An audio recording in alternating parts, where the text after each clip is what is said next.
यीशु मसीह नाज़री के नाम पर इसी समय इन लोगों को इस जगह को छोड़कर इसी समय जाए जाए जाए जाए जाए। लिब्रो सुरबहांदाला बाबा शेखे रेबे लिब्रा सुबहांदाला माखे रेबे। Thank you Jesus. धन्यवाद यीशु, धन्यवाद धन्यवाद धन्यवाद धन्यवाद धन्यवाद धन्यवाद धन्यवाद। लिब्रो सुरहांदारा खाखाला बाबा शेखे सिंग्रांद्रो शबारा दे दे दे दे दे दे दे दे दे दे दे दे दे।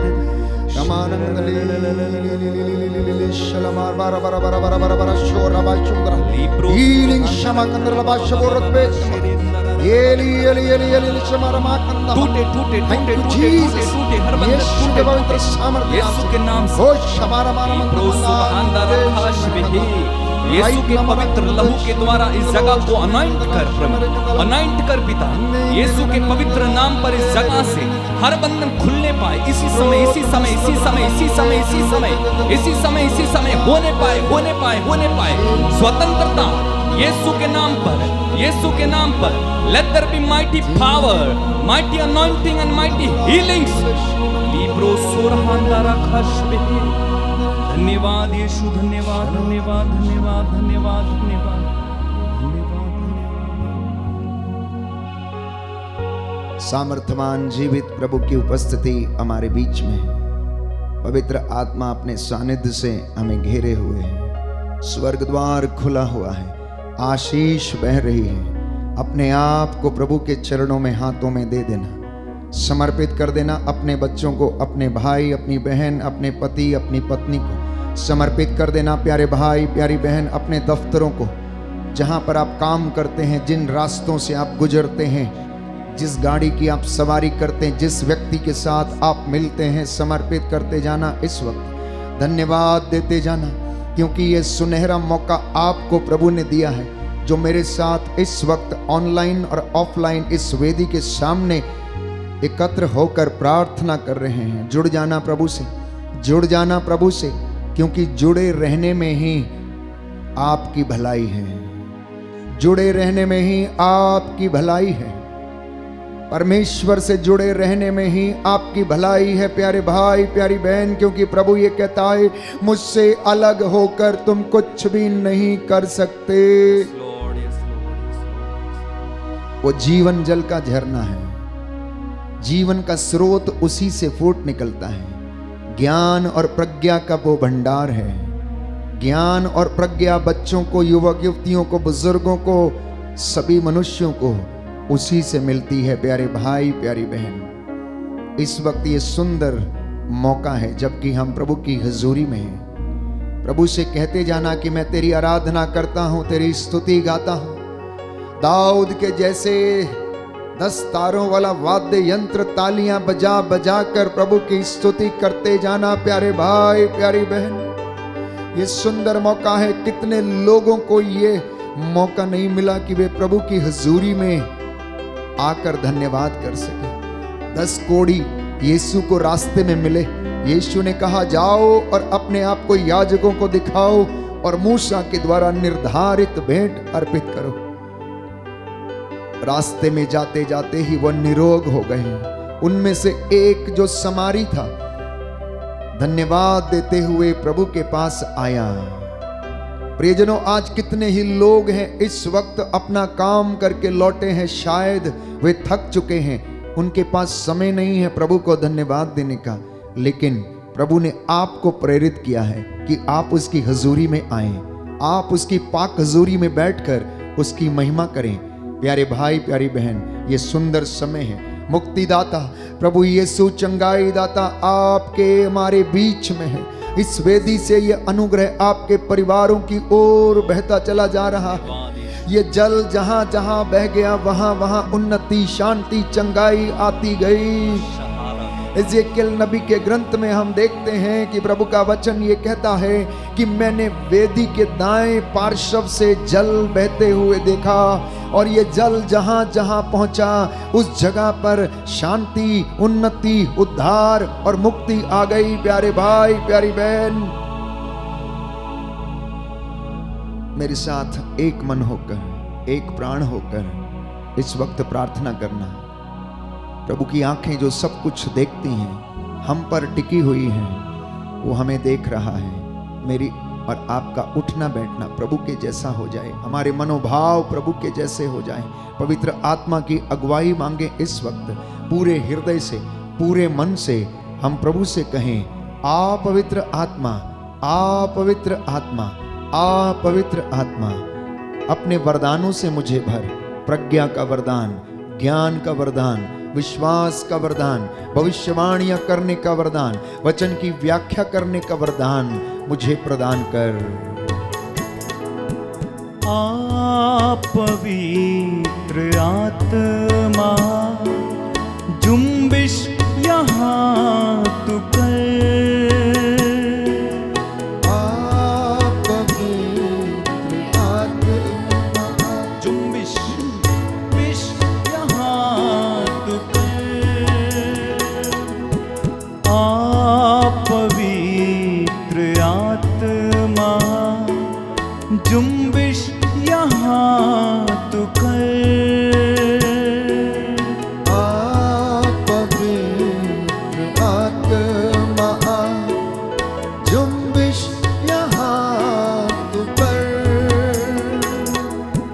आ पवित्र आत्मा, जुम्बिश यहाँ तू कर।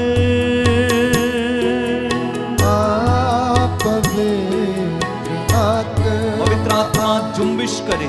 जुम्बिश यहाँ तू कर।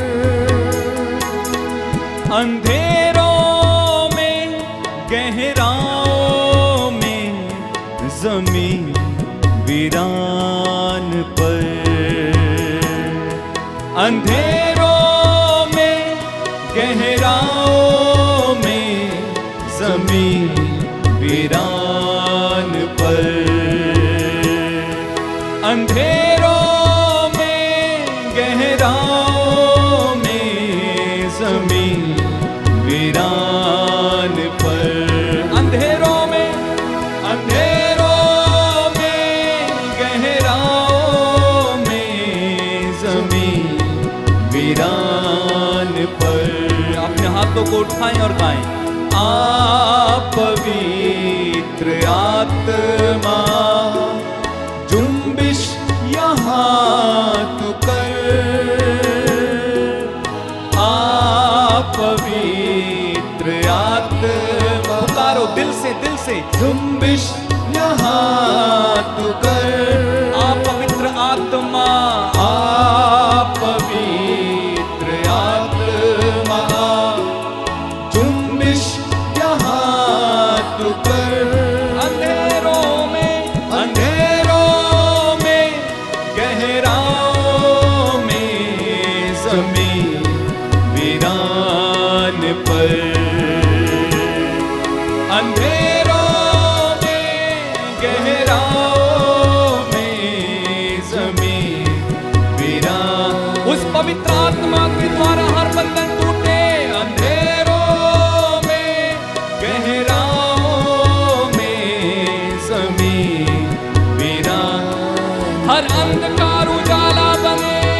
अंधेरों में, गहराओं में, जमीन वीरान।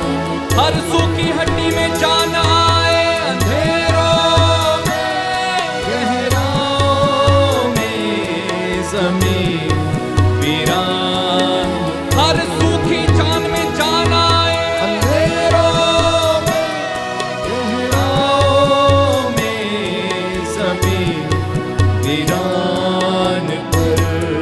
आप पवित्र आत्मा, आप पवित्र आत्मा, जुम्बिश यहाँ तू कर। आप पवित्र आत्मा, जुम्बिश यहाँ तू कर। अपने हाथों को अपने सीने से लगा के, आप पवित्र आत्मा, जुम्बिश यहाँ तू कर। आत्मा से, आत्मा से, आप पवित्र आत्मा,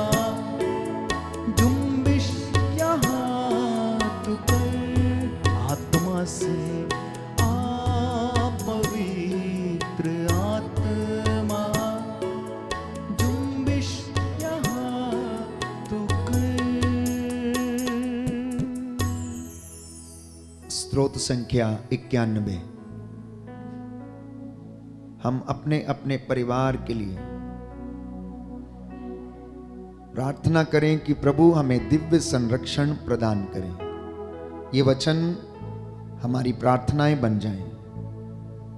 मेरे साथ मिलकर इस वचन को, इस स्तोत्र को दोहराइए, जिससे कि प्रभु हमें आशीष, चंगाई और रूह का मस्सा प्रदान करें। तुम जो सर्वोच्च के आश्रय में रहते हो, तुम जो सर्वोच्च के आश्रय में रहते हो और सर्वशक्तिमान की छत्र छाया में सुरक्षित हो, और सर्वशक्तिमान की छत्र छाया में सुरक्षित हो, तुम प्रभु से ये कहो, तुम प्रभु से यह कहो, तू ही मेरी शरण है मेरा गढ़, तू ही मेरी शरण है मेरा गढ़। मेरे ईश्वर तुझ पर ही भरोसा रखता हूँ, मेरे ईश्वर तुझ पर ही भरोसा रखता हूँ। वह तुम्हें बहेलिए के फंदे से, वह तुम्हें बहेलिए के फंदे से, घातक महामारी से छुड़ाता है, घातक महामारी से छुड़ाता है। वह अपने पंख फैलाकर तुमको ढक लेता है, वह अपने पंख फैलाकर तुमको ढक लेता है। तुम्हें उसके पैरों के नीचे शरण स्थान मिलता है, तुम्हें उसके पैरों के नीचे शरण स्थान मिलता है। उसकी सत्य प्रतिज्ञा तुम्हारी ढाल है, उसकी सत्य प्रतिज्ञा तुम्हारे ढाल है, और तुम्हारा कवच, और तुम्हारा कवच। तुम्हें ना तो रात्रि के आतंक से भय होगा, तुम्हें ना तो रात्रि के आतंक से भय होगा, और ना दिन में चलने वाले बाण से, और ना दिन में चलने वाले बाण से, ना अंधकार में फैलने वाली महामारी से, ना अंधकार में फैलने वाली महामारी से, और ना दोपहर को चलने वाली लू से, और ना दोपहर को चलने वाली लू से। तुम्हारी बगल में भले ही हजारों, तुम्हारी बगल में भले ही हजारों, और तुम्हारी दाहिनी ओर लाखों ढेर हो जाए, और तुम्हारी दाहिनी ओर लाखों ढेर हो जाएं, किंतु तुमको कुछ नहीं होगा, किंतु तुमको कुछ नहीं होगा। तुम अपनी आंखों से देखोगे, तुम अपनी आंखों से देखोगे किस प्रकार विधर्मियों को दंड दिया जाता है, इस प्रकार विधर्मियों को दंड दिया जाता है। क्योंकि प्रभु तुम्हारा आश्रय है, क्योंकि प्रभु तुम्हारा आश्रय है। तुमने सर्वोच्च ईश्वर को अपना शरण स्थान बनाया है, तुमने सर्वोच्च ईश्वर को अपना शरण स्थान बनाया है। तुम्हारा कोई अनिष्ट नहीं होगा, तुम्हारा कोई अनिष्ट नहीं होगा। महामारी तुम्हारे घर के निकट नहीं आएगी, महामारी तुम्हारे घर के निकट नहीं आएगी, क्योंकि वह अपने दूतों को आदेश देगा, क्योंकि वह अपने दूतों को आदेश देगा कि तुम जहाँ कहीं भी जाओगे वे तुम्हारी रक्षा करें, कि तुम जहाँ कहीं भी जाओगे वे तुम्हारी रक्षा करें। वे तुम्हें अपने हाथों पर उठा लेंगे, वे तुम्हें अपने हाथों पर उठा लेंगे, कि कहीं तुम्हारे पैरों को पत्थर से चोट ना लगे, कि कहीं तुम्हारे पैरों को पत्थर से चोट ना लगे। तुम सिंह और सांप को कुचलोगे, तुम सिंह और सांप को कुचलोगे, तुम बाघ और अजगर को पैरों तले रौंदोगे, तुम बाघ और अजगर को पैरों तले रौंदोगे। वह मेरा भक्त है, वह मेरा भक्त है, इसलिए मैं उसका उद्धार करूंगा, इसलिए मैं उसका उद्धार करूंगा। वह मेरा नाम जानता है, वह मेरा नाम जानता है, इसलिए मैं उसकी रक्षा करूंगा, इसलिए मैं उसकी रक्षा करूंगा। यदि वह मेरी दुहाई देगा, यदि वह मेरी दुहाई देगा, तो मैं उसकी सुनूंगा, तो मैं उसकी सुनूंगा। मैं संकट में उसका साथ दूंगा, मैं संकट में उसका साथ दूंगा। मैं उसका उद्धार कर, मैं उसका उद्धार कर, उसे महिमान्वित करूंगा, उसे महिमान्वित करूंगा। मैं उसे दीर्घायु प्रदान करूंगा, मैं उसे दीर्घायु प्रदान करूंगा, और उसे अपने मुक्ति विधान के दर्शन कराऊंगा, और उसे अपने मुक्ति विधान के दर्शन कराऊंगा। Hallelujah, hallelujah, hallelujah, hallelujah, hallelujah, hallelujah, hallelujah, hallelujah, hallelujah. Hallelujah. Yeshu की स्तुति हो, यीशु की स्तुति हो, यीशु को धन्यवाद, यीशु को धन्यवाद, यीशु की आराधना हो, यीशु की आराधना, यीशु की महिमा हो, यीशु की महिमा हो, यीशु को धन्यवाद। यीशु को धन्यवाद। हे प्रभु यीशु, हे प्रभु यीशु, मैं आपके चरणों में आया हूँ, मैं आपके चरणों में आया हूँ। मुझ पर दया कीजिए, मुझ पर दया कीजिए, मेरे परिवार पर दया कीजिए, मेरे परिवार पर दया कीजिए, मेरे बच्चों पर दया कीजिए, मेरे बच्चों पर दया कीजिए, मेरे कामकाज पर दया कीजिए, मेरे कामकाज पर दया कीजिए। Hallelujah, hallelujah, hallelujah. हालेलुया। यीशु बिना जीवन बेकार है, यीशु बिना जीवन बेकार है, यीशु मेरे जीवन का आधार है। यीशु मेरे जीवन का आधार है। Hallelujah, hallelujah. हे प्रभु यीशु, हे प्रभु यीशु, मैं विश्वास करता हूँ मैं विश्वास करता हूँ आप मेरे जीवन के आधार हैं, आप मेरे जीवन के आधार हैं, आप मेरी मुक्ति हैं, आप मेरी मुक्ति आप हैं, मेरी शांति हैं, आप मेरी शांति आप हैं, ही मेरी शक्ति हैं, आप ही मेरी शक्ति हैं, आप ही मेरा आनंद है, आप ही मेरा आनंद है, आप ही मेरा जीवन है। आप ही मेरा जीवन है। Hallelujah, hallelujah, hallelujah, hallelujah, hallelujah. Hallelujah. आनंद के साथ ताली बजाते हुए हर एक परिवार इस वक्त जो मेरे साथ ऑनलाइन प्रार्थना में है, इस गीत को गाएं और प्रभु को महिमा दें।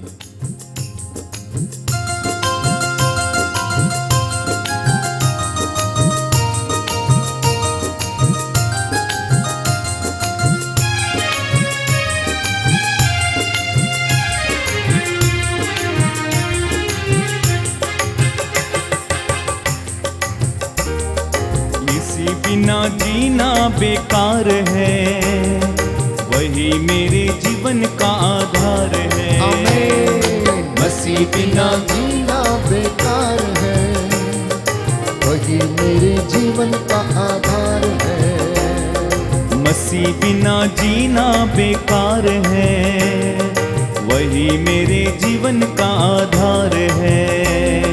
मसीह बिना जीना बेकार है, वही मेरे जीवन का आधार है। जीना मसीह है, मरना नफा है। जीना मसीह है, मरना नफा है। जीना मसीह है, मरना नफा है, ये जीवन तैयार है। जीना मसीह है। जोरदार ताली बजाते हुए, मसीह बिना जीना बेकार है, वही मेरे जीवन का आधार है। मसीह बिना जीना बेकार है, वही मेरे जीवन का आधार है। मैं मसीह के साथ चलने लगा, मैं मसीह के साथ चलने लगा। मैं मसीह में हूँ, मसीह मुझ में है। गाएं, मैं मसीह में हूँ, मसीह मुझ में है। मैं मसीह के साथ चलने लगा, मैं मसीह के साथ चलने लगा। मैं मसीह में हूँ, मसीह मुझ में है। मैं मसीह में हूँ, मसीह मुझ में है। क्योंकि आत्मा बिना जीना बेकार है, वही मेरे जीवन का आधार है। मसीह बिना जीना बेकार है, वही मेरे जीवन का आधार है। जीना मसीह है, मरना नफा है। मसीह है, मरना नफा है। जीना मसीह है, मरना नफा है, ये जीवन तैयार है। जीना मसीह है। दोनों हाथों को उठा के बोलो, मसीह बिना जीना बेकार है, वही मेरे जीवन का आधार है। मसीह बिना जीना बेकार है, वही मेरे जीवन का आधार है। और क्रूस उठा के मैं चलने लगा। गाएं, क्रूस उठा के मैं चलने लगा।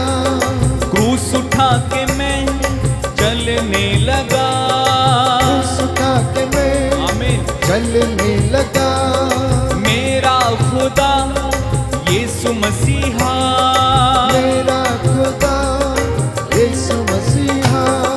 क्रूस उठा के चलना मेरा काम है, अंत में स्वर्ग में विश्राम है।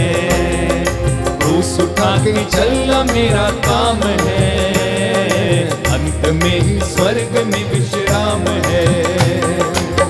जीना मसीह है, मरना नफा है, जीना मसीह है, मरना नवा है, जीना मसीह है, मरना नफा है, ये जीवन तैयार। हाँ, जीना मसीह है, मरना नफा है, ये जीवन एक साथ मिलकर गाए, मसीह बिना जीना बेकार है, वही मेरे जीवन का आधार है।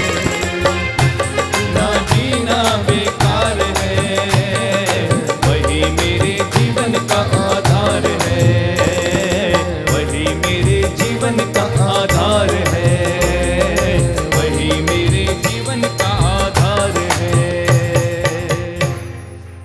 हालेलुया। हालेलुया। यीशु की स्तुति हो, यीशु की स्तुति हो, यीशु को धन्यवाद। यीशु को धन्यवाद। विधि विवरण ग्रंथ विधि विवरण ग्रंथ अध्याय 6 अध्याय 6 पद संख्या 4। पद संख्या 4। प्रभु कहता है, प्रभु कहता है, हे इज़राइल, हे इस्राएल, सुनो, सुनो, हमारा प्रभु ईश्वर हमारा प्रभु ईश्वर एकमात्र प्रभु है। एकमात्र प्रभु है। तुम अपने प्रभु ईश्वर को तुम अपने प्रभु ईश्वर को सारे हृदय से, सारे हृदय से, अपनी सारी आत्मा से, अपनी सारी आत्मा से और अपनी सारी शक्ति से और अपनी सारी शक्ति से प्यार करो। प्यार करो। हालेलुया। हालेलुया। प्रभु कहता है, प्रभु कहता है, सूक्ति ग्रंथ सूक्ति ग्रंथ अध्याय 6 अध्याय 6 पद संख्या 20। पद संख्या 20। पुत्र, पुत्र, अपने पिता की आज्ञाओं का पालन करो, अपने पिता की आज्ञाओं का पालन करो, अपनी माता की सीख अपनी माता की सीख अस्वीकार मत करो, अस्वीकार मत करो, उन्हें अपने हृदय में उन्हें अपने हृदय में संजोए रखो, संजोए रखो, उन्हें अपने गले में बांध लो। उन्हें अपने गले में बांध लो। हालेलुया। हालेलुया। तुम्हारे माता पिता तुम्हारे माता पिता तुम्हारे कारण आनंद मनाए, आनंद मनाए, तुम्हारी जननी तुम्हारी जननी उल्लसित हो। उल्लसित हो। हालेलुया। हालेलुया। प्रवक्ता ग्रंथ प्रवक्ता ग्रंथ अध्याय 3 अध्याय 3 पद संख्या 2। पद संख्या 2। प्रभु कहता है, प्रभु कहता है, पुत्रों पिता की शिक्षा ध्यान से सुनो, पुत्रों पिता की शिक्षा ध्यान से सुनो, उसका पालन करने में ही उसका पालन करने में ही तुम्हारा कल्याण है। तुम्हारा कल्याण है। प्रभु का आदेश है प्रभु का आदेश है कि संतान अपने पिता का आदर करे। कि संतान अपने पिता का आदर करे। प्रभु का आदेश है प्रभु का आदेश कि है संतान अपने पिता का आदर करे। कि संतान अपने पिता का आदर करे। उसने माता को अपने बच्चों पर अधिकार दिया है। अधिकार दिया है। हालेलुया। हालेलुया। प्रवक्ता ग्रंथ अध्याय 3 पद संख्या 4। पद संख्या 4। प्रभु कहता है, जो अपने पिता पर श्रद्धा रखता है, जो अपने पिता पर श्रद्धा रखता वो है, अपने पापों का प्रायश्चित करता है। वो अपने पापों का प्रायश्चित करता है। जो अपनी माता का आदर करता है, जो अपनी माता का आदर करता है, वह मानो धन का संचय करता है। वह मानो धन का संचय करता है। हालेलुया। हालेलुया। हालेलुया।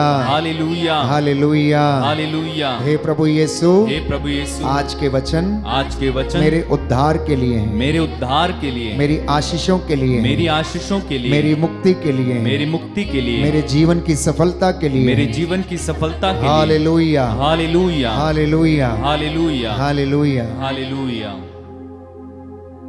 प्रियजनों, इस समाज में, इस दुनिया में और पूरे संसार में परिवार की अपनी महत्वपूर्ण भूमिका है। हर व्यक्ति चाहता है कि समाज अच्छा हो जाए।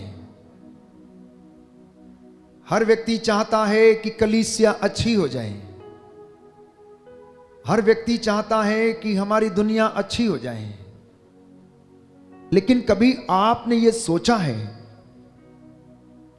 कि मेरा परिवार अच्छा हो जाए, मेरा परिवार एक आदर्श परिवार बने, मेरा परिवार दूसरे परिवारों के लिए नमूना बन जाए, मेरा परिवार कलीसिया में प्यारे भाइयों और बहनों एक आदर्श बने और नमूना बने, हमारे देश की भलाई, हमारे समाज की भलाई, हमारे समाज की अच्छाई परिवारों पर निर्भर है।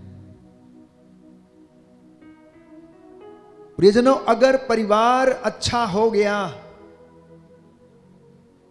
अगर परिवार में अच्छे संस्कार बढ़ने लग जाएंगे, अगर परिवार में प्रेम उत्पन्न होने लगेगा, तो मैं समझता हूं कि समाज में भी ऐसा ही होगा। और मैं विश्वास करता हूं कि अगर समाज में ऐसा होगा तो हमारे देश में भी ऐसा ही होगा। आखिर लोगों में लड़ाई झगड़े, ईर्ष्या द्वेष, मन मुटाव, दलबंदी, हर प्रकार की अश्लीलता, इसका जिम्मेदार कौन है? कहां से उत्पन्न होती है? एक छोटा बच्चा परिवार में जन्म लेता है। एक छोटा बच्चा परिवार में जन्म लेता है। प्रियजनों, वहां पर उसकी प्राथमिक पाठशाला शुरू होती है और यह प्राथमिक पाठशाला उसे संस्कारिक ज्ञान, विश्वास का ज्ञान, उठने बैठने और बोलने का ज्ञान प्रदान करता है। यदि उसकी परवरिश माता के गर्भ से ही अच्छी नहीं हुई तो प्यारे भाइयों और बहनों, वो बड़ा होकर भी ऐसा ही बनेगा। इसलिए आज पुनः मैं एक बार इस बात पर मनन चिंतन करना चाहता हूं कि परिवारों का पवित्रीकरण कैसे किया जाए। परिवारों का पवित्रीकरण कैसे किया जाए।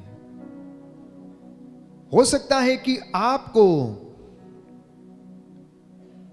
ये वचन अच्छे ना लगे, लेकिन आपको इसे एक्सेप्ट करना होगा। आपको इसे स्वीकार करना पड़ेगा। आपको अपने परिवार की जो कमजोरियां हैं, जो कड़वे घूंट हैं, उसे पीना होगा।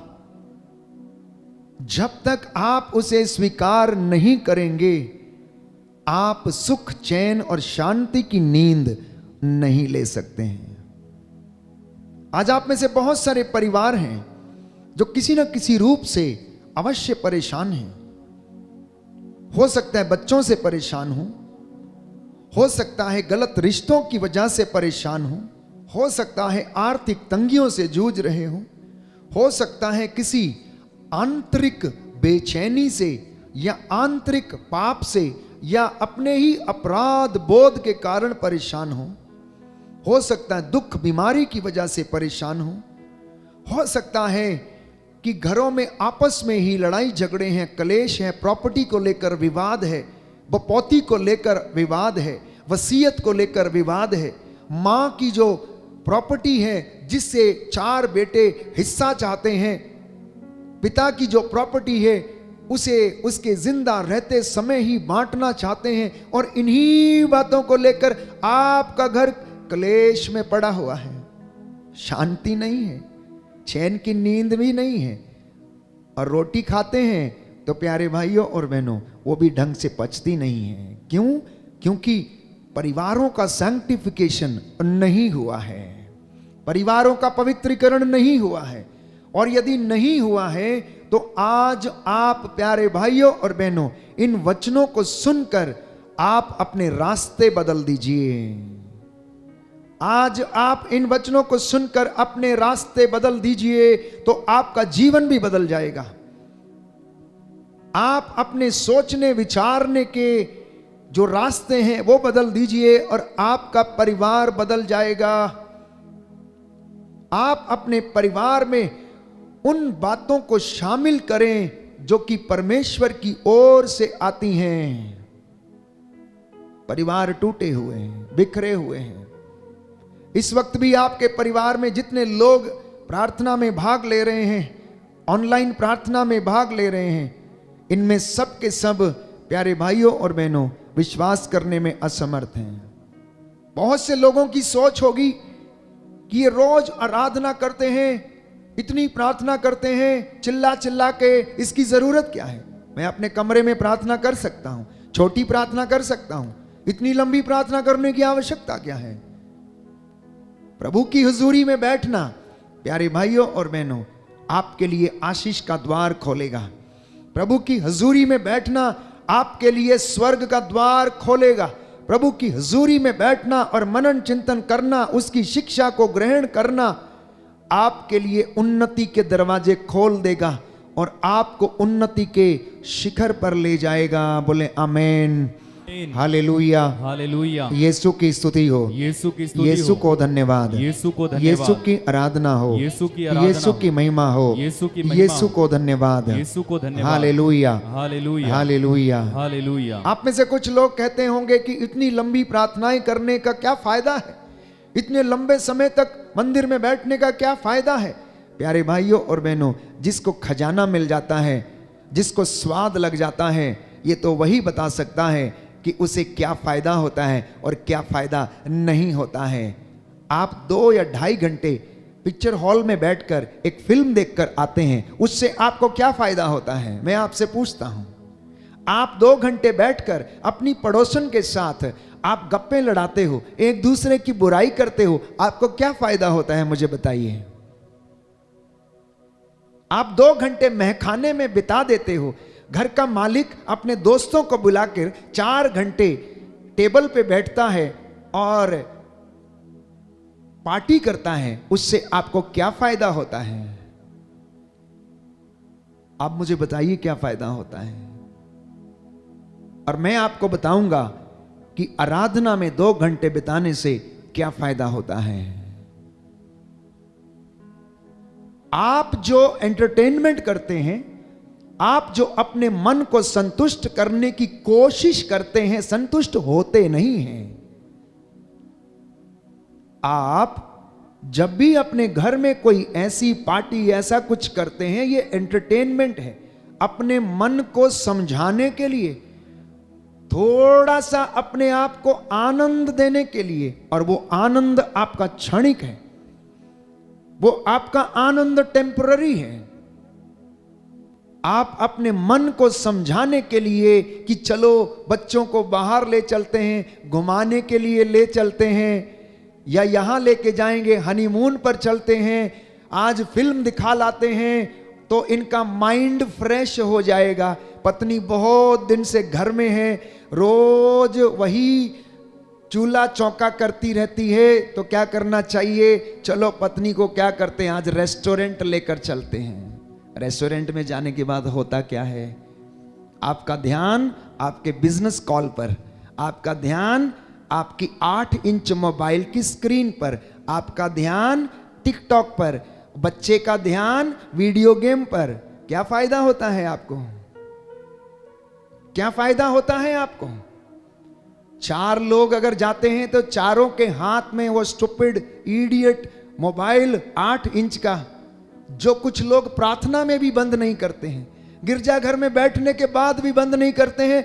उनको इतनी हिम्मत नहीं है कि वो इस महान शख्सियत के सामने बैठते हैं और उस मोबाइल का इस्तेमाल करते, मंदिर में बैठकर, गिरजाघर में बैठकर, प्रार्थना के समय, इबादत के समय। प्रभु कहता है जो मेरा आदर करता मैं उसका आदर करता हूं, जो मेरा आदर नहीं करता मैं उसका आदर भी मैं भी नहीं करता है। परिवारों की यह दशा है। परिवार अपने आप को खुश करने की कोशिश कर रहे हैं लेकिन खुश हैं नहीं प्यारे भाई और बहनों। Why? Because they are not sanctified. इसलिए उनका सैंक्टिफिकेशन होना अनिवार्य है, उनका नवीनीकरण होना अनिवार्य है। आपको अपने रास्तों को बदलना होगा। जो आप सदियों से सोचते आए हैं, पारंपरिक तौर पर आप अपने पारिवारिक जिंदगी को जीते आए हैं, अब समय आ गया है वचन सुनने के बाद आपको अपने परिवार में बदलाव लाना होगा। अगर आप परिवार में बदलाव नहीं लाएंगे प्यारे भाइयों और बहनों, तो आप अपने जीवन में उन्नति हासिल नहीं करेंगे। बस यूं ही आप दिन काटकर चले जाएंगे इस धरती पर। कुछ लोग अपने दिन बिता रहे हैं, लेकिन कुछ लोग इस जिंदगी का आनंद ले रहे हैं। अब आपसे मैं पूछता हूं, आप मुझे बताइए कि क्या वास्तव में आप अपने जीवन का आनंद ले रहे हैं या फिर दिन बिता रहे हैं। अगर आप वास्तव में जीवन का आनंद ले रहे हैं तो मैं विश्वास करता हूं कि आपके परिवार में सब चीजों को प्रभु ने प्रदान किया है। प्रभु ने आपको सब चीजों को प्रदान किया है। आपके पास कुछ नहीं है लेकिन फिर भी सब कुछ है। एक ऐसे धन के लिए कोशिश करना ताकि लोग ये देखकर जाने कि आखिर इनके पास ऐसी कौन सी चीज है कि इतना दुख होने के बाद भी ये खुश हैं। लोगों को देखकर लगना चाहिए कि इनके पास कौन सा ऐसा धन आ गया है, इतनी बीमारी के बाद भी, इतना कष्ट होने के बाद भी ये लोग खुश रहते हैं, ये लोग आनंद मनाते हैं, इन्हें किसी चीज की परवाह नहीं है। लोग इस चीज को आपके जीवन में देखकर असमंजस में पड़ जाना चाहिए। उस धन के लिए प्रभु से प्रार्थना करना, उस शांति के लिए प्रभु से प्रार्थना करना, उस आनंद के लिए प्रार्थना करना। प्यारे भाइयों और बहनों, परिवारों की दशा आज बहुत खराब है। जितने लोग मेरी बात सुन रहे हैं, आप इस बात को नहीं नकार सकते कि परिवारों की दशा खराब नहीं है। परिवार टूटे हुए हैं, बिखरे हुए हैं। बेटा अपने बाप से बात नहीं करता है तो बेटी अपनी माँ से बात नहीं करती है। आप में से जितने लोग इस वक्त आप मेरे साथ ऑनलाइन प्रार्थना में भाग ले रहे हैं, जो आप इस वक्त चैट में अपने निवेदन लिख रहे हैं, भेज रहे हैं, आपके अपने ही घर में आप झांक कर देखिए कि कितने लोग आपस में खुश रहते हैं। क्या पति पत्नी आपस में खुश हैं? क्या आपके रिश्ते अच्छे हैं? क्या आप आपस में परामर्श करते हैं? क्या पति और पत्नी में पारदर्शिता है? Is there a transparency between the husband and wife? क्या बच्चों में और माता पिता में ट्रांसपेरेंसी है, पारदर्शिता है? अगर है तो क्यों बच्चे अपने माता पिता से चीजों को छिपाते हैं?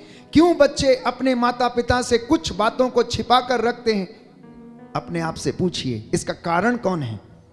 इसका कारण कौन है? इसका कारण समाज नहीं, इसका कारण जन्मदाता है। इसका कारण जन्मदाता है। इसलिए मैं बार बार इस बात पर जोर देता हूं, संत पौलुस के द्वारा कहे गए इस वचन पर कि अपनी जड़ों को पवित्र करो। इसलिए परिवारों को पवित्र होना जरूरी है, परिवारों का नवीनीकरण होना जरूरी है। परिवारों को, प्यारे भाइयों और बहनों, दशा जो है बहुत दयनीय है, बहुत दयनीय है दशा, और पूरी तरह से वो खराब हो चुके हैं। इसलिए आज अगर परिवारों का उद्धार हो जाएगा तो कलीसिया का उद्धार होगा। कलीसिया का उद्धार होगा तो समाज का उद्धार होगा। समाज अगर उद्धार पाएगा तो हमारा देश भी उद्धार पाएगा। लड़ाई झगड़े नहीं होंगे, मनमुटाव नहीं होंगी, सांप्रदायिकता नहीं फैलेगी। हम में क्रोध की भावना, सांप्रदायिकता की भावना, ये कहां से आती है प्यारे भाई और बहनों? कौन इन्हें सिखाता है? कौन इन्हें सिखाता है? कौन गाली देना सिखाता है? कहां से सीखते हैं? क्यों आखिर इंसान की जान के पीछे पड़ा हुआ है? क्यों आप लोग ये बात को नहीं समझते कि हर एक की रगों में, प्यारे भाइयों और बहनों, एक ही रंग का खून बहता है। खून भले ही एक ही रंग का है, लेकिन परवरिश, संस्कार ये अलग अलग हैं।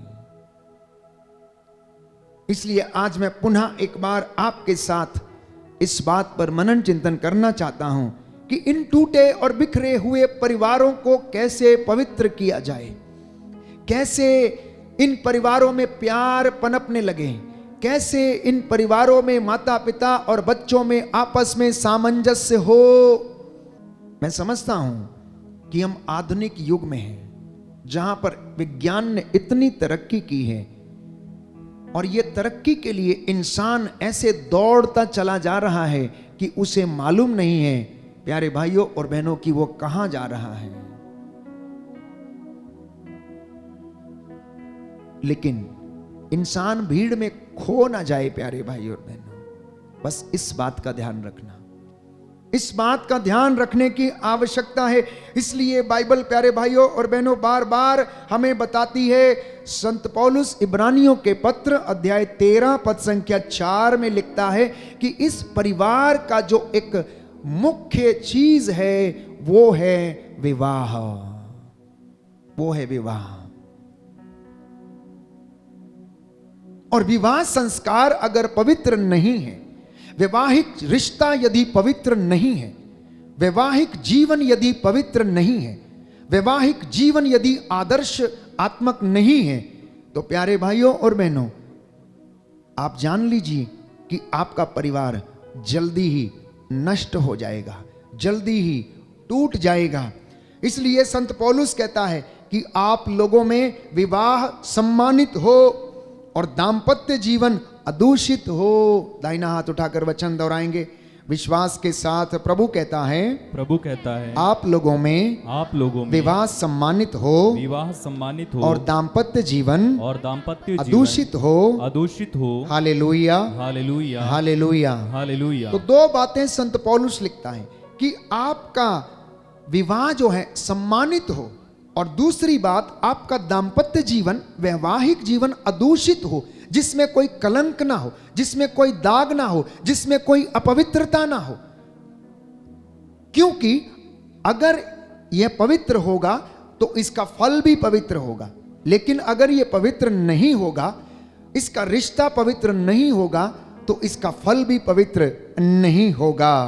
कहता है कि इसलिए जैसे हम कपड़ा बदलते हैं, आज आप पत्नी या पति नहीं बदल सकते, लेकिन समाज ने तो रीत ऐसी लोगों ने ठान रखी है कि आज एक को छोड़ दो, दूसरी नई ले आओ, मिल जाएगी।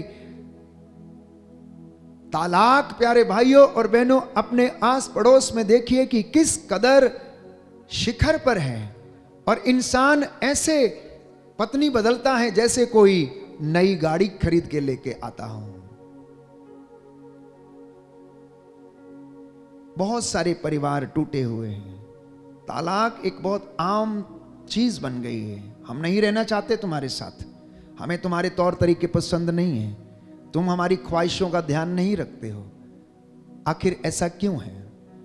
विवाह क्यों टूटता है? तालाक क्यों हो रहा है? क्योंकि अभी तक दोनों ने एक दूसरे की भावनाओं को नहीं समझा है, एक दूसरे के शारीरिक परिवर्तन को नहीं समझा है, एक दूसरे के रिश्ते को नहीं समझा है, वैवाहिक जीवन की पवित्रता को नहीं समझा है। प्यारे भाइयों और बहनों सुनिए ध्यान से, पति के चेहरे की झुर्रियों का सारांश उसकी पत्नी में छिपा है, और पत्नी के चेहरे की झुर्रियों का सारांश जो है वो पति के जीवन में छिपा हुआ है। पत्नी जो पति के लिए कर सकती है, कोई दूसरा व्यक्ति अपने पति के लिए नहीं कर सकता है। इसलिए आज छोटे हों या बड़े हों, जिनके विवाह हो चुके हैं और जिनके विवाह भविष्य में होने वाले हैं, प्रभु का ये वचन ग्रहण करें और अपने परिवार को पवित्रता की कसौटी पर खरा रखें, अपने रिश्तों को पवित्र करें, अन्यथा आपका परिवार नष्ट हो जाएगा। क्योंकि समाज में शादी ब्याह इसीलिए रचाए गए, इसीलिए ये परंपराएं बनी ताकि इंसान व्यभिचार से बचे। इसीलिए शादियां रचाई जाती हैं ताकि इंसान व्यभिचार से बचे, गलत रिश्तों से बचे, अश्लीलता से बचे। इसलिए समाज ने एक ऐसे प्रथा का प्रावधान रखा, ना केवल समाज ने, पहला विवाह अदन वाटिका में आदम और हवा के बीच में ठहराया प्रभु ने, और कहा जिसे परमेश्वर ने जोड़ा है उसे मनुष्य अलग ना करे। आप लोगों के बीच में, पारिवारिक जीवन के बीच में, वैवाहिक जीवन के बीच में, पति और पत्नी के बीच में स्वयं वो परमेश्वर जिसने आप लोगों को बनाया है, वो प्यारे भाइयों और बहनों गवाह है, और वो चाहता है कि आप लोगों का दाम्पत्य जीवन अदूषित हो। मैंने कई बार प्रवचन किया है कि परिवार बने स्वर्ग, परिवार की पवित्रता। आज ज्यादा ना कहकर मैं कुछ उन बातों पर आपका ध्यान आकर्षित करना चाहता हूं कि आखिर परिवारों का पवित्रीकरण कैसे हो सकता है, परिवार टूटते कैसे हैं, शैतान कैसे परिवारों को भंग कर सकता है। जरा आप ध्यान से इन बातों को सुनना और उसके बाद हम आपके लिए प्रार्थना करेंगे। देखिए, स्त्री एवं पुरुष दोनों एक समान हैं। स्त्री एवं पुरुष दोनों एक समान हैं, परंतु दोनों में अंतर है। परंतु दोनों में अंतर है। मनुष्य यदि प्रदाता है तो स्त्री सहायक है। मनुष्य यदि रक्षा करने वाला है तो स्त्री शिक्षा, भोजन, पालन पोषण, तालीम देने वाली और परवरिश करने वाली है। समझ में आ रहा आप लोगों को कि मनुष्य रक्षा करने वाला है तो स्त्री शिक्षा देने वाली, भोजन प्रदान करने वाली, पालन पोषण करने वाली, तालीम देने वाली और परवरिश करने वाली है। मनुष्य दिमाग से यदि संचालित है तो स्त्री हृदय से संचालित होती है। पुरुष यदि दिमाग से काम लेता है तो स्त्री, प्यारे भाइयों और बहनों, अधिकांशता हृदय से संचालित है। मनुष्य यदि असंवेदनशील है तो स्त्री बहुत ज्यादा संवेदनशील है। लेकिन दोनों ही एक दूसरे के पूरक हैं, जैसे कि रथ के दो पहिए हों। दोनों एक दूसरे के बिना अधूरे हैं। चाहे स्त्री हो या पुरुष, दोनों ऐसे हैं जैसे कि एक रथ के पहिए हों। तो जब ये दोनों विवाह संस्कार में बंध जाते हैं तो ये विवाह संस्कार आप लोगों के लिए आशीषों के द्वार खोल देता है। बोलिए आमेन, हालेलुया, हालेलुया। हे प्रभु यीशु, हे प्रभु यीशु, मेरे परिवार में, मेरे परिवार में, मेरे दाम्पत्य जीवन में मेरे दाम्पत्य जीवन आशीष में आ जाए, आशीष चंगाई आ जाए, चंगाई आ जाए। Hallelujah, hallelujah, hallelujah. हालेलुया। तो वैवाहिक जीवन में कौन सी आशीषें आपको मिलती हैं? सबसे पहले आपको एकता की कृपा मिलती है। You get the grace of unity, अर्थात पति पत्नी को एकता में रहने की प्रभु कृपा देता है विवाह संस्कार में। और दूसरा, उन्हें जिम्मेदारी संभालने की आशीष प्रदान करता है। और तीसरा, उन्हें चंगाई की आशीष प्रदान करता है। और चौथा, फलने फूलने की कृपा उन्हें प्रदान करता है। इसके अलावा आप जितनी आशीषें अपनी लिस्ट में जोड़ते जाएंगे, परमेश्वर की कृपा से वो आपके सामने रहेंगी, परंतु उसके लिए उसे प्रयास करने की आवश्यकता है। जब ये रिश्ता इतना पवित्र है, जब ये रिश्ते में इतना आदर और सम्मान है, तो ये टूटता कैसे है? शैतान इसको भंग कैसे करता है? कभी आपने सोचा है? शायद नहीं सोचा। मैं आपको बताना चाहूंगा कि शैतान किस तरीके से पति पत्नी के रिश्ते को भंग करता है। ध्यान से सुनना, मैं संक्षिप्त रूप में आपको बताने का प्रयास करूंगा। अगर लिखना चाहूं तो एक किताब इस पर लिख सकते हैं कि शैतान किस तरीके से वैवाहिक रिश्तों को अपवित्र करता है। सबसे पहली बात है व्यभिचार।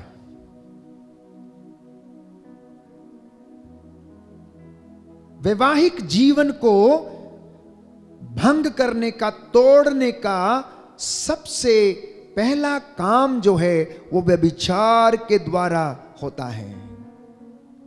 दूसरा, बुरे यौन विचार, चाहे वो पत्नी या पति यदि अपने मन में लाता है तो इनकी वजह से उनका वैवाहिक जीवन और वैवाहिक रिश्ता अपवित्र हो जाता है।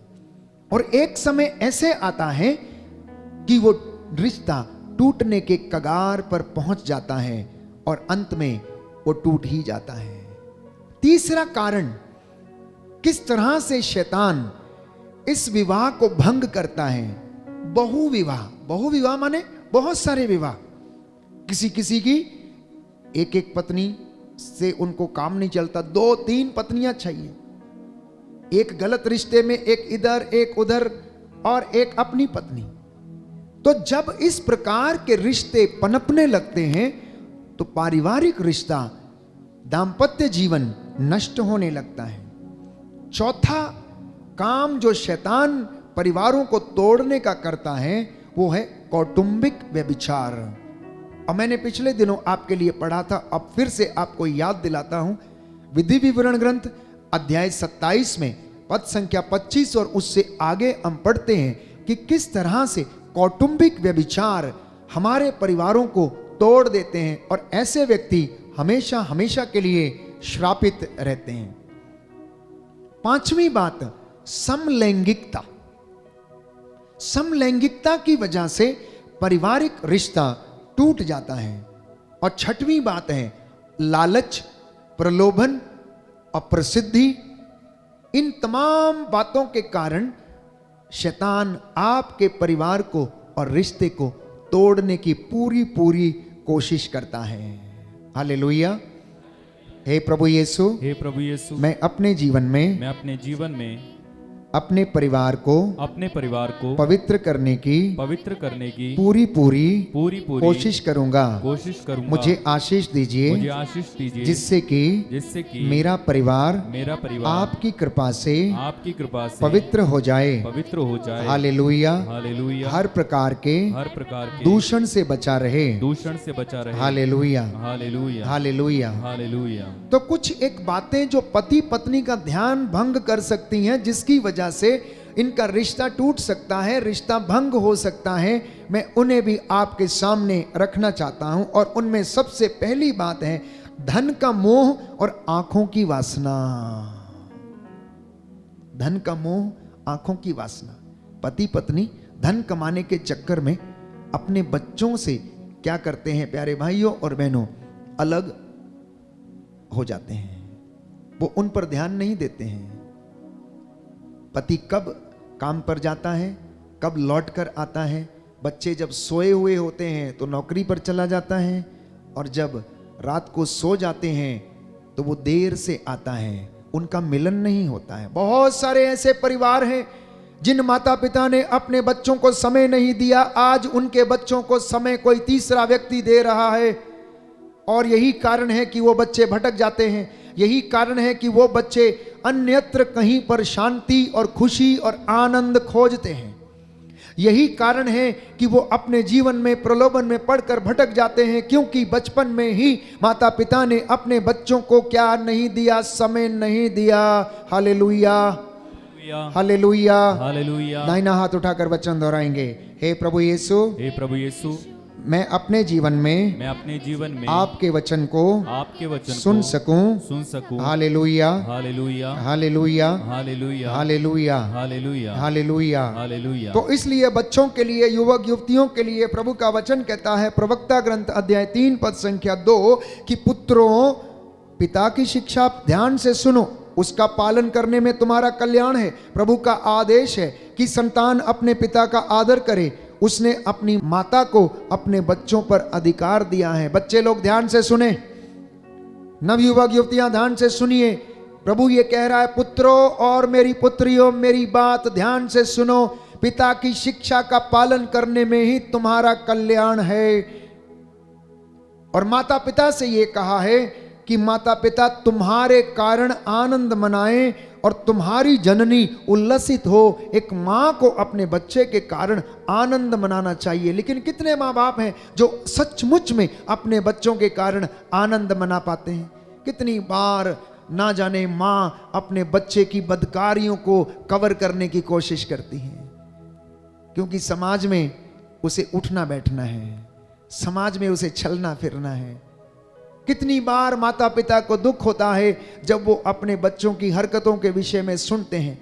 कुछ एक जो स्वीकार करते हैं प्यारे भाइयों और बहनों, उनका जीवन बदल जाता है। लेकिन कुछ एक जो स्वीकार करने में असमर्थ रहते हैं, उनका जीवन नहीं बदलता है। इसलिए प्रभु ये कहता है कि पुत्र, अपने पिता की आज्ञा का पालन कर, अपनी माता की सीख को अस्वीकार मत कर, उन्हें अपने हृदय में संजोए रख, उन्हें अपने गले में बांध ले। बच्चों के लिए आज ये शिक्षा है। ये छोटे बच्चे पिता की आज्ञा को माने, उसकी सीख को अपने गले में लटका कर रखें। कहता है अपने गले में बांध के रखो।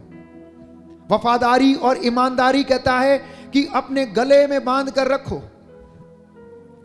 जिससे कि तुम प्रभु की दृष्टि में निर्दोष पाए जाओ। तो पहली बात जो पति पत्नी का ध्यान भंग करती है वो ये है धन का मोह वे लोग जो पैसे के पीछे भागते हैं, जिन्हें केवल काम की चिंता है, जिन्हें केवल नौकरी की चिंता। मैं समझता हूं इस बात को प्यारे भाइयों और बहनों कि जीने के लिए, भोजन के लिए, कपड़े पहनने के लिए काम करना जरूरी है। काम नहीं करेंगे तो खाएंगे कहां से। लेकिन जरूरी यह भी है कि आप अपने परिवार की उचित देखभाल करें, क्योंकि प्रभु यीशु ने कहा इंसान केवल रोटी से ही नहीं जीता, ईश्वर के मुख से निकले हुए शब्द से जीता है। अपने बच्चों को मेहनत करना सिखाइए, क्योंकि जो मेहनत करना सीख गया वो जिंदगी में कभी भी असफल नहीं हो सकता है। अपने बच्चों को संस्कार दीजिए, अगर वो संस्कारी हैं तो उनका मान सम्मान होगा और वे लोग भी दूसरों का मान सम्मान करेंगे। दूसरी बात जो स्त्री और पुरुष का ध्यान भंग करती है वो ये है दूसरी स्त्री का मोह और शरीर की वासना। इसलिए 10 हुक्मों में से एक हुक्म परमेश्वर ने दिया कि तू पराये धन का लालच मत कर, पराई स्त्री की कामना मत कर, परंतु अपनी पूरी शक्ति से, पूरे हृदय और आत्मा से परमेश्वर की ओर अपना ध्यान लगा। तीसरी बात जो परिवारों में स्त्री और पुरुष का ध्यान भंग करती है वो है प्रसिद्धि का मोह एवं जीवन और शरीर का घमंड। कई लोग प्यारे भाइयों और बहनों केवल शरीर के पीछे लगे रहते हैं, कई लोग केवल प्रसिद्धि पाने के चक्कर में लगे रहते हैं।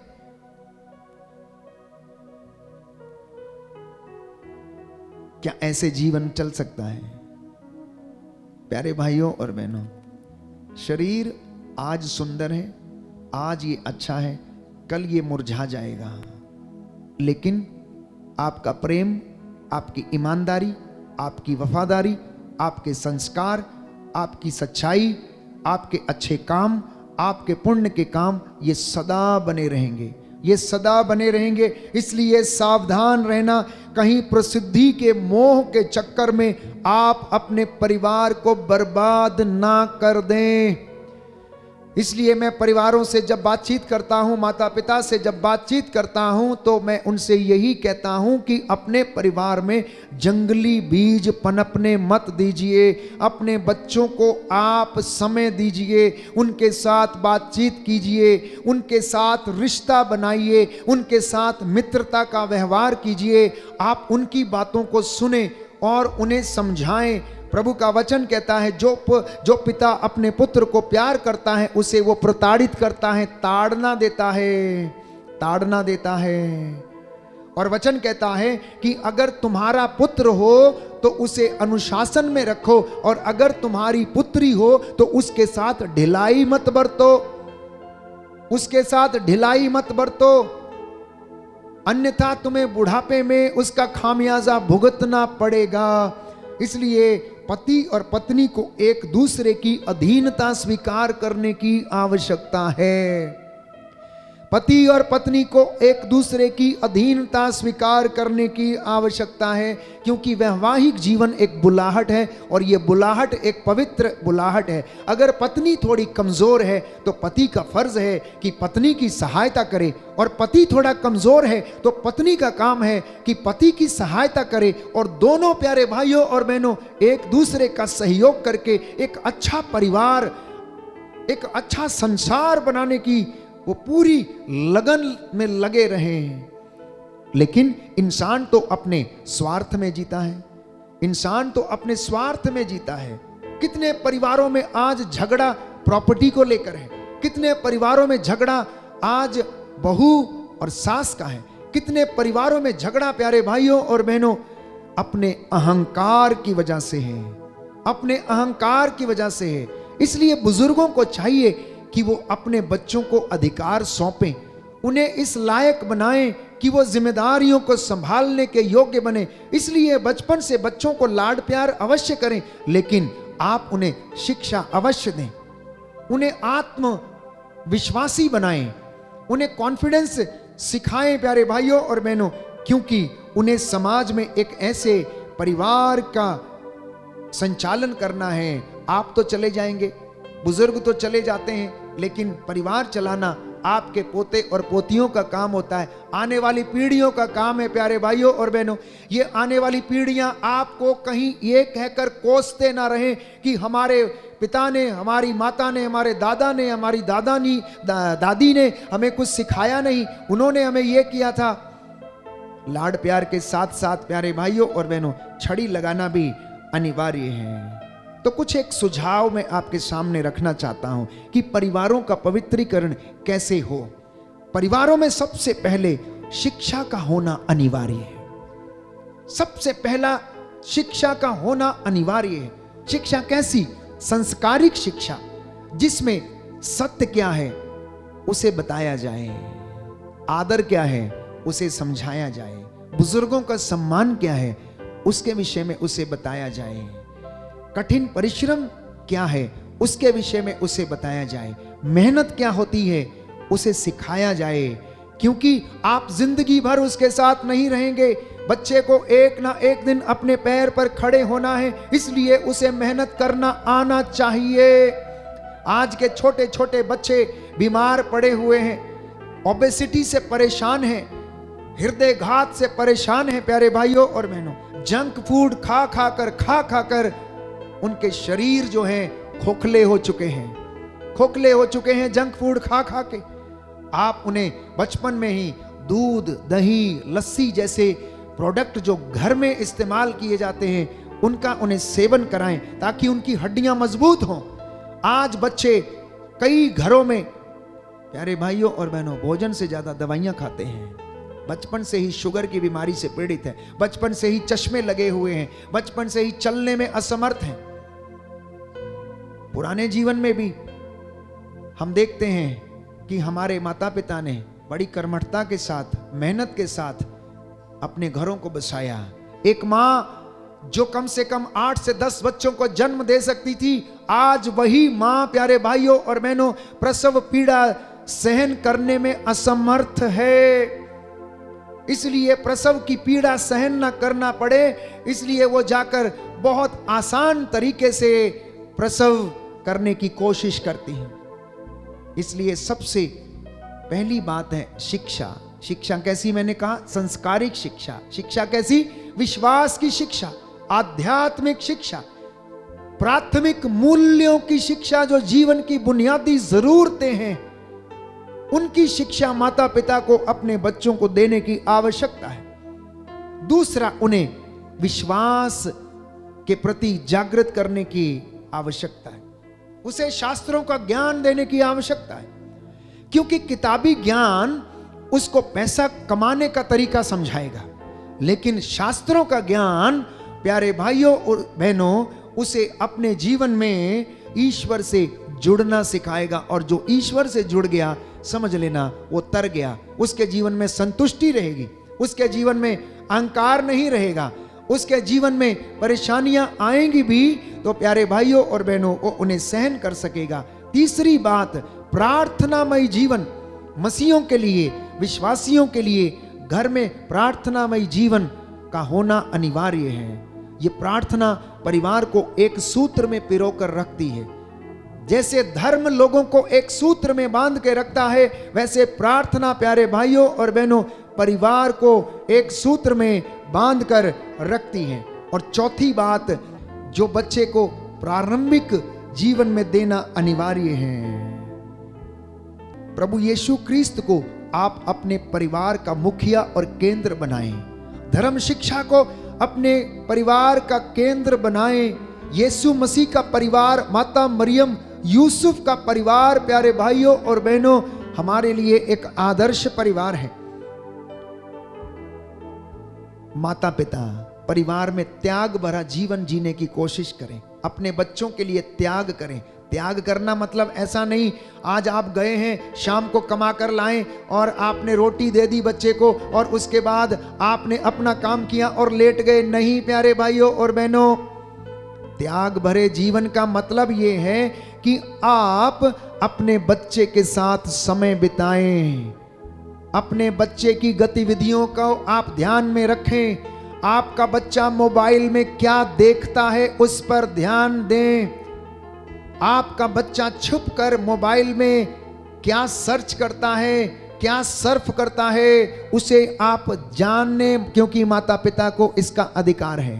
बड़े होने के बाद आप कुछ नहीं कर सकते। बच्चा बोलेगा आपको इस बात से कोई मतलब नहीं है, मेरी अपनी जिंदगी है, मैं अपनी जिंदगी जीऊंगा, आप अपना काम करिए, मैं अपना काम कर लूंगा। ये ऐसा जवाब आपको मिलेगा प्यारे भाइयों और बहनों।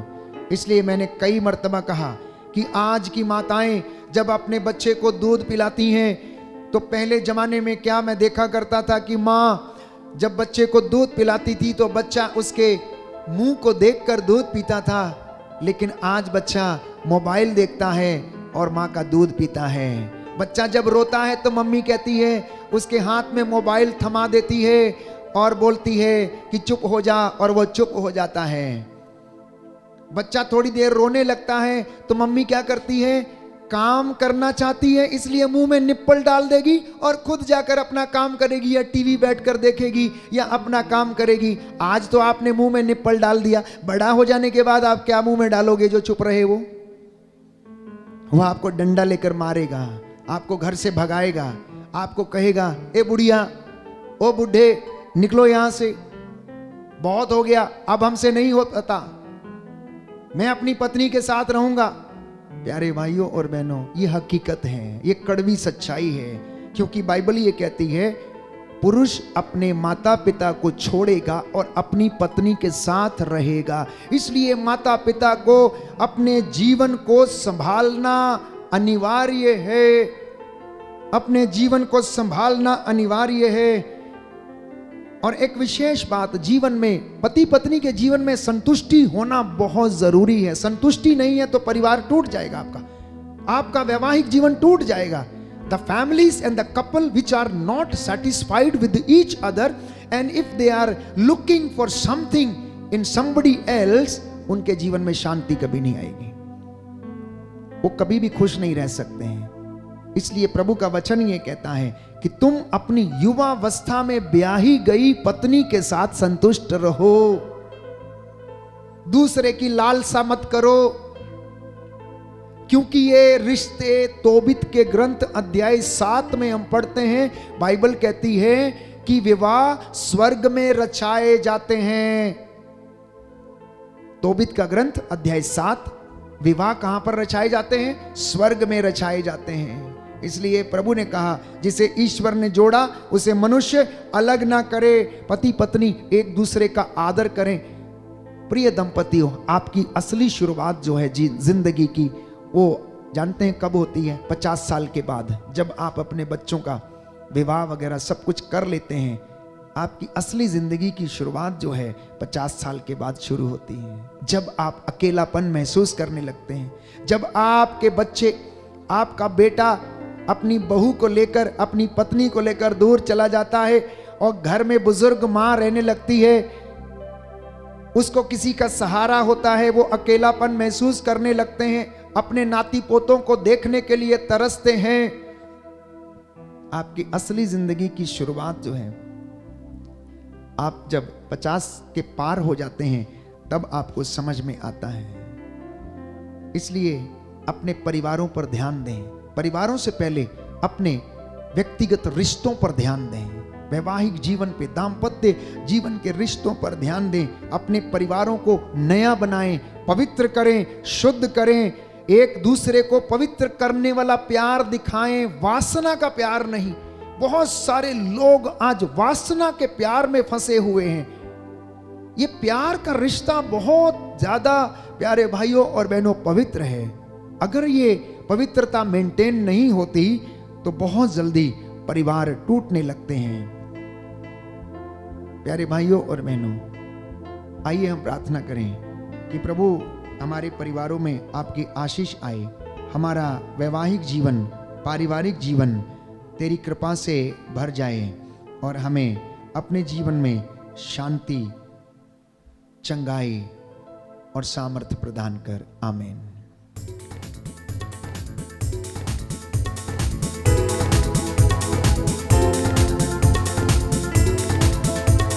शोले शोले शोले रूप की आग के शोले, शोले शोले शोले रूप की आग के शोले, शोले शोले शोले रूप की आग के शोले,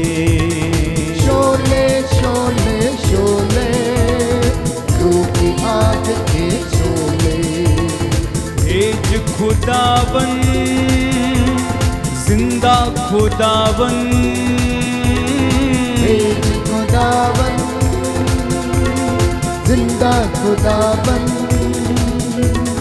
रूह की आग के शोले, रूह की आग के शोले। एक साथ मिलके शोले शोले शोले, रूह की आग के शोले। शोले शोले शोले, रूह की आग के शोले। भेज खुदावन जिंदा खुदावन, भेज खुदावन जिंदा खुदावन, रूह की आग के शोले, रूह की आग। जोरदार ताली बजाते हुए शोले शोले शोले, रूह की आग के शोले, शोले शोले शोले, रूह की आग के। कर भस्म तू गुस्सा और बदी सब बदकारी और मैं कशी, कर भस्म तू गुस्सा और बदी सब बदकारी और मैं कशी। भर अपनी उल्फत हम में तू, हम में नजर आ तू ही तू। भर अपनी उल्फत हम में तू, हम में नजर आ तू ही तू। तू साथ है जिसके ऐ यीशु, तू साथ है जिसके ऐ यीशु। डोले डोले डोले, कभी न फिर वो डोले, डोले डोले डोले, कभी न फिर वो डोले। भेज खुदावन जिंदा खुदावन, भेज खुदावन जिंदा खुदावन, जिंदा भेज खुदावन जिंदा खुदावन, भेज खुदावन जिंदा खुदावन, रूह की आग के शोले, रूह की आग। एक साथ मिलकर गाएं शोले शोले शोले, रूह की आग के शोले, शोले शोले शोले, रूह की आग के शोले। लहू के चश्मे की धार से और उन कोड़ों की मार से, लहू के चश्मे की धार से और उन कोड़ों की मार से हम पाते हैं अपनी शिफा। तेरी भी इसमें है रजा, हम पाते हैं अपनी शिफा। तेरी भी इसमें है रजा। तू बख्शे उसी को जिंदगी, तू बख्शे उसी को जिंदगी। खोले खोले खोले दिल का दर जो खोले, खोले खोले खोले दिल का दर जो खोले। भेज खुदावन जिंदा खुदावन, भेज खुदावन जिंदा खुदावन, रूह की आग के शोले, रूह की आग के शोले। आग के जोरदार ताली के साथ शोले शोले शोले, आग के यीशु के नाम से शोले शोले शोले, रूह की आग। सब लोग गाते जाएं शोले शोले शोले, रूह की आग। आग बरसने दे शोले शोले शोले, रूह की आग दे यीशु के नाम से शोले शोले शोले, रूह की आग। आत्मा से भर जाए शोले शोले शोले, रूह की आग। हर बंधन खुल जाए शोले शोले